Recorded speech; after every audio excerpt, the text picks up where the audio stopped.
നമ്മളായിട്ട് നെല്ലിക്കുറ്റി വായനശാലയുടെ ഇതില് ആരോ ചോദിച്ചിരിക്കുന്ന ഒരു ചോദ്യം രാജേട്ടൻ കണ്ടിരുന്നു. 25 സെന്റ് അരേക്കർ അടുത്ത് സ്ഥലമുള്ള ഒരു വായനശാല പോലും ഇല്ല. ഇവിടെ മാത്രമേ ഉള്ളൂ. അത് എഴുതിയിട്ടുണ്ട്, എഴുതിയിട്ടുണ്ട്. അന്ന് കിട്ടിയപ്പോൾ റോഡിന്റെ പണി എടുത്തപ്പോൾ പഞ്ചായത്തിൽ നിന്ന് വലിയ പൈസ എന്നുള്ള കാലഘട്ടമല്ല. അപ്പോൾ എല്ലാവരും ചായ കുടിച്ചോ എന്ന രീതിയിൽ ഒരു 50 രൂപ കൊടുക്കുകയും ഇവരെല്ലാവരുടെ കാരണവന്മാരോട് ആലോചിച്ച് എന്താ ചെയ്യേണ്ടത്, ചായ കുടിച്ചാൽ തീർന്നു പോകുമല്ലോ. അപ്പം അവരെല്ലാണ്ട് കൂടി ആലോചിച്ചിട്ട് അന്ന് ഈ പുന്നത്താനം കൊച്ചാപ്പഞ്ചേട്ടനൊക്കെ മുമ്പിൽ നിന്ന് ആളാണ് കേട്ടോ, വലിയ ഔസപ്പഞ്ചേട്ടനൊക്കെ ഉണ്ട്, പിന്നെ കുരുലാങ്കാട്ടെ കുഞ്ഞാപ്പഞ്ചേട്ടനെല്ലാം കൂടുന്നത് പള്ളിപ്പറമ്പിലെ പാപ്പന്നൊക്കെ ഞങ്ങൾ വിളിക്കുന്ന ആളെല്ലാം കൂടിയിട്ട് തീരുമാനിച്ച് നമ്മുടെ മക്കൾക്ക് കളിക്കാൻ ഒരു സ്ഥലം മേടിച്ച് വെക്കാം സ്വന്തമായിട്ട്, പിന്നെ പള്ളിയുടെ ഗ്രൗണ്ടും കാര്യങ്ങളൊന്നും വേണ്ടല്ലോ എന്ന് പറഞ്ഞിട്ട് അവർ 50 രൂപ കൊടുത്തിട്ട് പൊതുവെ തോമസ് കുട്ടിച്ചിട്ടുണ്ട്. തോമസ് അവർ മേടിച്ചതാണ് 25 സെന്റ് സ്ഥലം. അതിന് കേരളോദയം എന്ന പേരിടാൻ 1956 കേരള സംസ്ഥാന രൂപം കൊടുക്കുന്നത്. ആ വർഷമാണ് ഈ സ്ഥലം മേടിച്ചത് എന്നതുകൊണ്ടാണ് അതിന് കേരളോദയ പേരിശാല എന്ന് പേരിട്ടത്. ഞാനത് വ്യക്തമായിട്ട് എഴുതിയിട്ടുണ്ട് ഈ കാര്യങ്ങളെല്ലാം. പക്ഷേ ഇപ്പോൾ വിചാരിച്ചുകൊണ്ടിരിക്കുന്നത് അത് വെറുതെ കിട്ടിയതാ, പള്ളി കൊടുത്തതാ, സംഭാവന കിട്ടുക എന്നൊക്കെ വിചാരിക്കും. പക്ഷെ സത്യം ഇതാണ്, ജനങ്ങൾ അറിയണം. ഇവരുടെ എല്ലാം പൂർവികര്, അതായത് ഞാൻ വരുന്നതിന്റെ മേടിച്ചത് അതൊക്കെ മേടിച്ച് സ്ഥലമാണത്. ഇവരൊന്നും ഇല്ല എങ്കിൽ പോലും ഈ നമ്മുടെ കാരണന്മാരെല്ലാം കഷ്ടപ്പെട്ട് ഇതുപോലെയൊക്കെ തന്നെ ഇവിടെ കയ്യിലത്തെ പൈസ മുടക്കുകയാണെങ്കിലും ഇവർ ഈ രീതിക്ക് ആക്കി തീർക്കുമ്പോൾ ഇവരുടെ എല്ലാം വേർപ്പാണ് ഇന്ന് ഈ അഭിവൃദ്ധിക്ക് ഈ കാരണം. അല്ലാണ്ട് ഒരു രാഷ്ട്രീയക്കാരോ ഇന്നിപ്പോ പോലും നമ്മുടെ നാട്ടിലത്തെ വഴിയുടെ അവസ്ഥ എന്നാ. അന്ന് കുടിയേറ്റത്തിന്റെ കാലഘട്ടത്തിൽ നടപ്പുവഴി ഉണ്ടായിരുന്നു, ചെറിയ കാളവണ്ടി പോകുന്ന വഴി ഉണ്ടായിരുന്നു, അതിനെല്ലാം ഇതിലും വൃത്തി ഉണ്ടായിരുന്നു. ഇന്നത്തെ അവസ്ഥ എന്ന് പറഞ്ഞിട്ടുണ്ടെങ്കിൽ സ്വാതന്ത്ര്യം കിട്ടിയിട്ട് 78 വർഷം ആകുന്നു. 47 കുടിയേറിയത് അവിടെ, ഇവിടെ നെല്ലിക്കുറ്റിയിൽ 47 കുടിയേറിയതാണ്. അപ്പൊ എത്ര വർഷമായി? 70 വർഷമായിട്ട് ഈ ആദ്യ കുടിയേറ്റം നടന്ന നമ്മുടെ നെല്ലിക്കുറ്റിക്ക് നല്ലൊരു റോഡില്ല എന്ന് പറയുമ്പോൾ സത്യത്തിൽ എൻ്റെ അപ്പനൊക്കെ ഉണ്ടായിരുന്നെങ്കിൽ സംഘം കൂട്ടിച്ചത്. കാരണം എന്നറിയോ, ആ പുള്ളി അത്രമാത്രം കഷ്ടപ്പെട്ട് നല്ലത് വരുന്നത് കണക്കൂട്ടി. പക്ഷേ അതിൻ്റെയൊക്കെ അടിസ്ഥാനം എന്താണെന്ന് ഇത് കാണുന്നവർ ചിന്തിച്ചാൽ മനസ്സിലാക്കും. രാഷ്ട്രീയ വ്യവസ്ഥിതിയിലുണ്ടായ മാറ്റമാണ്. അതെന്ന് വെച്ച് ഇത് ഒരു പ്രധാനപ്പെട്ട പാർട്ടിയുടെ ഉരുക്ക് കോട്ട എന്നറിയപ്പെടുന്ന ഭാഗത്തിലെ ഉരുക്ക് കോട്ടയാണ്. ഇവിടെ ഒന്നും ചെയ്തില്ലേലും വോട്ട് കിട്ടും, ഭൂരിപക്ഷം കിട്ടും. അതുകൊണ്ട് ചെയ്യേണ്ട പ്രത്യേകിച്ച് കാര്യമില്ലല്ലോ. വേറെ ഒരു 10 വോട്ട് കിട്ടുന്നിടത്ത് ചെയ്യാം എന്ന് ഇവിടുത്തെ ജനപ്രതിനിധികൾ തീരുമാനിക്കുന്നത് കൊണ്ടാണോ ഇതിങ്ങനെ കിടക്കുന്നൊരു സംശയമുണ്ട്. ഇദ്ദേഹം ഒരു 25 വർഷം മുമ്പ് വരെ എൻ്റെ അയൽവാസി ഇവിടെ തന്നെ താമസിച്ചുകൊണ്ടിരുന്ന വ്യക്തിയാണ്. അതിനുശേഷം പ്രാരാബ്ദം കയറി പെങ്ങന്മാരെല്ലാം കെട്ടിച്ചു വിട്ടു. അങ്ങനെ ഇവിടെ നിന്നും ഒരു 2-3 കിലോമീറ്റർ മാറി കുറച്ച് ദൂരെ ഒരു സ്ഥലത്താണ് ഇപ്പോൾ താമസിക്കുന്നത്. നമ്മുടെ ഏരശി പഞ്ചായത്ത് തന്നെ, ഈ നാലപ്പാട് തന്നെ. ആ വഴി അന്ന് 78-79 വർഷം മുമ്പ് ജനസഞ്ചാരം ഉണ്ടായിരുന്നൊരു വഴിയാണ്. അത്രയ്ക്ക് പഴക്കമുള്ളൊരു വഴിയാണത്. ഇവർ ഈ അടുത്ത കാലത്താണ് അങ്ങോട്ട് താമസം തുടങ്ങിയത്. അതിന് മുമ്പ് അവിടെ ആൾക്കാരുണ്ടായിരുന്നു. ഇത്ര വർഷമായിട്ടും അതിപ്പോൾ പഞ്ചായത്ത് റോഡാണ്. എരുവേശി പയ്യാവൂർ പഞ്ചായത്തുകളെ തമ്മിൽ ബന്ധിപ്പിക്കുന്ന ഒരു ലിങ്ക് റോഡാണത്. ആ റോഡ് ഇതുവരെയായിട്ട് ഒരു കോൺക്രീറ്റ് ചെയ്യാൻ പോലും ഇത് ഒന്ന് കൂട്ടിമുട്ടിക്കാൻ അവിടെ എല്ലാം ചെയ്തു വെക്കും, ഒരുമിച്ച് തീർത്തു തരുന്നില്ല. അത് എന്തോ എങ്ങനെയോ കൂട്ടിമുട്ടിക്കാൻ പോലും ഇപ്പം ഭരിക്കുന്ന ആൾക്കാർക്ക് സാധിക്കുന്നില്ലെന്നാണ് സത്യം. അതുപോലെ തന്നെ ആ ചില്ലിത്തോട്ട് ഇദ്ദേഹത്തിന്റെ സഹോദരൻ മരിക്കുന്ന ഒരു കഥ പറയുന്നുണ്ട്. സത്യത്തിൽ ആ പടം, ആ ചിത്രം ഭയങ്കര ഫീൽ ചെയ്തു. ആ കഥ വായിച്ച് ചിത്രം നിർമ്മിച്ചു കഴിഞ്ഞപ്പം അറിയാതെ എൻ്റെ എല്ലാം കണ്ണിൽ കൂടി കണ്ണീരൊഴുകി. ഞാൻ അതിനുശേഷം നമ്മുടെ സിംഗപ്പൂറുള്ള മനോജേട്ടന് ഞാൻ വെറുതെ ഒന്ന് വാട്സപ്പിൽ ഒരു ടെക്സ്റ്റ് മെസ്സേജ് വിട്ടു. മനോജേട്ടാ കഥ വായിച്ചിട്ട് എങ്ങനെയുണ്ട് എന്ന് ചോദിച്ചു. കരയുന്ന സ്മൈലി എനിക്ക് ഇങ്ങോട്ട് ഇട്ട് തന്നു. കുറച്ച് കഴിഞ്ഞപ്പോൾ ഞാൻ വിളിച്ചപ്പോൾ മനോജേട്ടൻ പറഞ്ഞു, എടാ കഥ വായിച്ചിട്ട് ഞാൻ കരയുമായിരുന്നു. സത്യം പറഞ്ഞാൽ ഈ 53-54 അധ്യായങ്ങൾ ഇന്നിപ്പം 54 വരെ നമ്മൾ ഷെഡ്യൂൾ ചെയ്തിട്ടുള്ളൂ. അതിനിടയിൽ ഹൃദയസ്പർശിയായ ഏറ്റവും വേദനിപ്പിച്ച ഒരു രംഗം, ഇദ്ദേഹത്തിൻ്റെ സഹോദരന്മാരൊരാൾ മരിച്ച് പുഴയിൽ പോയി മരിക്കുന്നതാണ്. ഇതിനെല്ലാം എന്നെ അത്ഭുതപ്പെടുത്തിയൊരു കാര്യം, ഇദ്ദേഹത്തിൻ്റെ ആ മരിച്ച സഹോദരൻ വന്ന് കിടക്കുന്നത് ഞങ്ങളുടെയൊക്കെ പറമ്പിൻ്റെ അതിരിലുള്ള ഒരു കുഴിയിലാണ്. ആ കുഴിയൊക്കെ ഇപ്പോൾ മൂടിപ്പോയി ഏറെക്കുറെ. എൻ്റെയൊക്കെ ചെറുപ്പത്തിൽ എന്നെ മൂടി വെള്ളമുണ്ടായിരുന്നു. ഞങ്ങളുടെ പറമ്പിൻ്റെ അതിരിലുള്ള കുഴിയിലാണ്, ഞങ്ങൾ കുളിച്ചുകൊണ്ടിരുന്ന ഒരു കുഴിയിലാണ് ഇദ്ദേഹത്തിൻ്റെ ജ്യേഷ്ഠം വന്ന് മരിച്ചു കിടക്കുന്നത്. അവിടെ നിന്നാണ് അദ്ദേഹത്തിൻ്റെ ബോഡി ശവം കിട്ടുന്നത് എന്നെല്ലാം അറിഞ്ഞപ്പോൾ സത്യം പറഞ്ഞാൽ വീണ്ടും സങ്കടം കൂടുകയാണ് ചെയ്തത്. ഇതെല്ലാം ഇപ്പോഴും കൂടി അടുത്ത കാലത്ത് വരെ അത് നല്ലൊരു കുഴിയായിരുന്നു സ്ഥലമല്ല. ഈ ചരിത്രം പോലും ഞങ്ങൾക്കറിയില്ലായിരുന്നു. ഇങ്ങനെ അദ്ദേഹത്തിൻ്റെ ചേട്ടൻ മരിച്ച കാര്യമൊന്നും ഞങ്ങൾക്കറിയത്തില്ലായിരുന്നു. ഈ കഥ പറയുമ്പോഴാണ് ഞങ്ങൾ മനസ്സിലാക്കിയതിനേക്കാൾ കൂടുതൽ കാര്യങ്ങൾ, കൊലപാതകങ്ങൾ, മരണങ്ങൾ, അതുപോലെ തന്നെ ഇവിടുന്ന് നടന്നിരിക്കുന്ന പാലായനങ്ങൾ, ഇവിടെ കുടിയേറി വന്നു. അന്നൊക്കെ ഇവർ വന്ന സമയത്ത് ആ കഥയിൽ ആദ്യം പറയുന്നുണ്ടല്ലോ, ഇത്രയും സ്ഥലം മതിയോ, ബാക്കി കൊണ്ടും കുറച്ചങ്ങ് വളർത്തിടത്തോളം പറഞ്ഞപ്പോൾ ആർക്ക് സ്ഥലം വേണം, വരിയെല്ലാം വിചാരിച്ചു ആരും വരത്തില്ല എന്ന് ഓർത്തു. പക്ഷെ അതിനുശേഷം സംഭവിച്ചത് ഉരുള് പൊട്ടി മലവെള്ളം വരുന്നത് പോലെയാണ് നമ്മുടെ തിരുവിതാംകൂറിൽ നിന്ന് ആൾക്കാർ ഇങ്ങോട്ട് വന്നത്.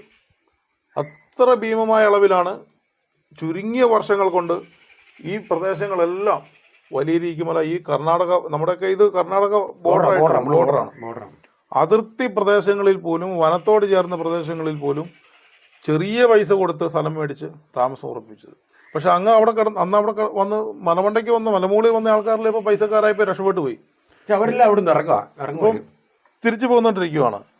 ഇതിലെല്ലാം അത്ഭുതപ്പെടുത്തിയ കാര്യം, ഇവർ മാത്രം വന്നിട്ട് ഒരു എന്നാ പറയുക, വലിയ പൈസക്കാരാകാതെ മക്കളൊക്കെ ആയപ്പോഴത്തേക്കും എല്ലാവരും തന്നെ പൈസക്കാരായി. പക്ഷെ ആ ഒരു കാലഘട്ടത്ത് വന്ന കൊച്ചാപ്പൻ ചേർന്ന പള്ളിപ്പറമ്പിക്കാര്, ഡെവലപ്പായി ചാമക്കാലക്കാര്, അവർക്ക് ചാമറക്കാടൻ, അവർക്ക് നമുക്ക് ശേഷം എലവങ്കൻ, ഗുരുലാങ്കാടൻ, ഇതൊക്കെ നമുക്ക് മുൻപ് വന്ന ടീമുകളാണ്.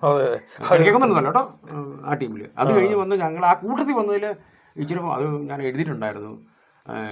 വീടം കിട്ടുന്നത് കുറവും മക്കളുടെ എണ്ണം കൂടുതലും വരുമ്പോൾ കൊടുക്കാനുള്ള അളവ് 10-15 സെന്റായി കുറയും. അതെ, അങ്ങനെ സംഭവിച്ച. പിന്നെ കുറച്ച് വെടിക്കാരൊക്കെ കുടുംബത്തിൽ കൂടുതലായിരുന്നു. ഇച്ചിരി വാറ്റും കുടിയൊക്കെ കൂടിപ്പോയി. അല്ല, വാറ്റും കുടി എന്ന് പറയത്തില്ല, വെടിക്കാരുണ്ടായിരുന്നുള്ളതുകൊണ്ട് വാറ്റുകുടി നിന്ന് വിൽപ്പന കാര്യങ്ങളൊന്നും ഇല്ലായിരുന്നു. ഇച്ചിരി എല്ലാ മലയോര മേഖലയിലും എല്ലാ സ്ഥലങ്ങളിലും സ്വന്തമായി കാച്ചിക്കന്ന് കാച്ചാന്നാ പറയാം. സ്വന്തമായിട്ട് കാച്ചി വിൽപ്പനയും കാര്യങ്ങളൊന്നും ഇല്ലായിരുന്നു. എല്ലാവരും ചെയ്യുന്ന കാര്യം തന്നെ. അതുകൊണ്ടൊന്നുമല്ല, കാരണം വല്യപ്പം വന്നിട്ട് ഒത്തിരി സ്ഥലം മേടിച്ചില്ല എന്നുള്ളതാണ് അടുത്ത ഏറ്റവും വലിയ അപകടം എന്നാണ് എനിക്ക് തോന്നുന്നത്. ആദ്യം വന്നപ്പോൾ തന്നെ കൈ പൈസ സ്ഥലം മേടിക്കാണ്ടിരുന്നു. അവസാനം മക്കളുടെ എണ്ണം കൂടി. അതായത് ഈ പുൽത്തൈലം മാറ്റുന്ന സമയത്താണ് പ്രത്യുൽപാദനം നടക്കുന്നത് കൂടുതലായും. കാരണം ഒറ്റപ്പെട്ട സ്ഥലത്താണ്. അതല്ല, പുൽത്തൈലമാണല്ലോ നമ്മുടെ ചണ്ടിയാണല്ലോ നമ്മുടെ തെങ്ങ് കളഞ്ഞത് എന്ന് പറഞ്ഞ പോലെ തൈലമാറ്റ് കൂടിപ്പോയി. അതാണ് സംഭവിച്ചത്. ആളുടെ എണ്ണം കൂടുതലും ഭൂസത്ത് കുറവും. വീതം വെച്ച് കഴിഞ്ഞപ്പോൾ ആർക്കും പ്രത്യേകിച്ച് കൂടുതലായിട്ടൊന്നും കിട്ടിയില്ല. ഇതെല്ലാം ഈ പ്രദേശങ്ങളെല്ലാം ഇവരുടെ കാണത്തില്ല. ഇതിന്റെ അങ്ങേ ചെരുവ് ആ കാണുന്ന തേക്ക് മോളൂസം അതെല്ലാം ഞാൻ വ്യക്തമായിട്ട് പിന്നെ എഴുതിയിട്ടുണ്ടായിരുന്നു. ഇതിന്റെ ചില അത് ഒന്നുമില്ലാതെ വന്ന ഒരു രക്ഷപ്പെട്ടവരുണ്ട് ഇഷ്ടം പോലെ. ഒരു കണ്ടി പുകലയും 5 രൂപയും കൊടുത്ത് വട്ടം കറക്കി മേടിച്ചത് ഇല്ലേ, മേടിച്ചതുണ്ട്.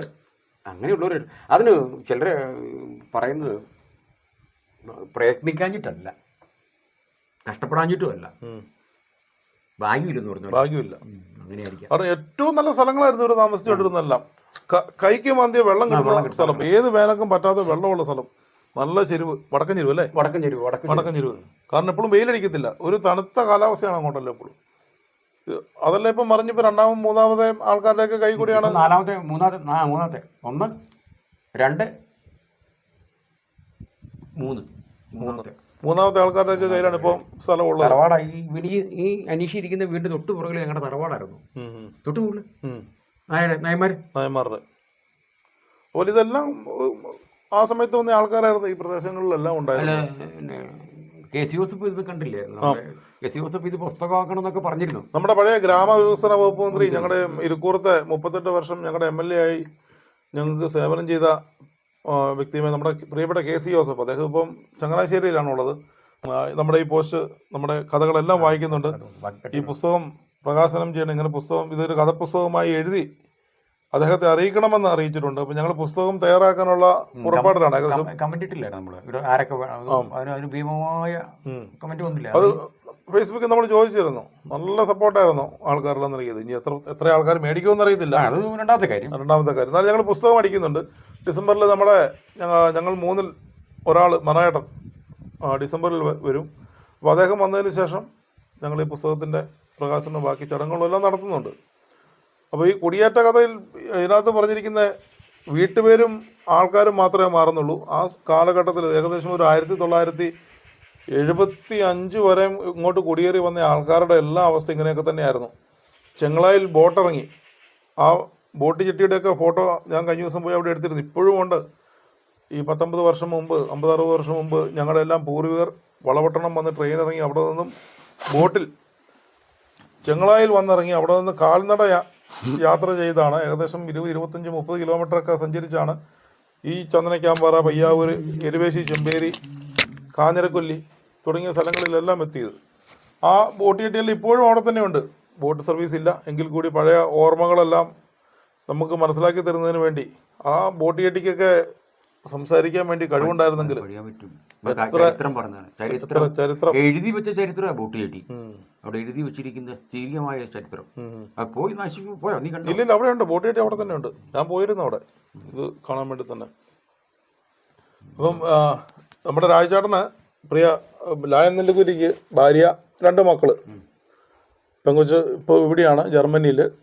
കഴിഞ്ഞ വർഷമല്ലേ പോയത്? കഴിഞ്ഞ വർഷം പോയി. മോനുണ്ട്, മൈക്രോബയോളജി കഴിഞ്ഞ് പോകാനിരിക്കുന്നു. ഭാര്യ ഒരു ഗാർമെന്റ്സിൽ ജോലി ചെയ്യുന്നു. ഏറ്റുപാറ പള്ളിയുടെ ഭാഗമായിട്ടുള്ള പള്ളിയുടെ മേൽനോട്ടത്തിൽ നടക്കുന്ന ഒരു ഗാർമെന്റ് ഫാക്ടറി ഉണ്ട്, അവിടെ ജോലി ചെയ്യുന്നു. ഇദ്ദേഹം ഞാൻ കുറെ കാലം ദീപികയിലൊക്കെ വർക്ക് ചെയ്തായിരുന്നു. ദീപികയിലെല്ലാം ജോലി ചെയ്താണ്, ദീപ പേപ്പർ ജോലി ചെയ്താ. അപ്പോൾ അങ്ങനെയൊക്കെ ഇരിക്കുന്നു എൻ്റെ കാര്യം. ഞാൻ വലിയൊരു എഴുത്തുകാരനൊന്നും അല്ല കേട്ടോ.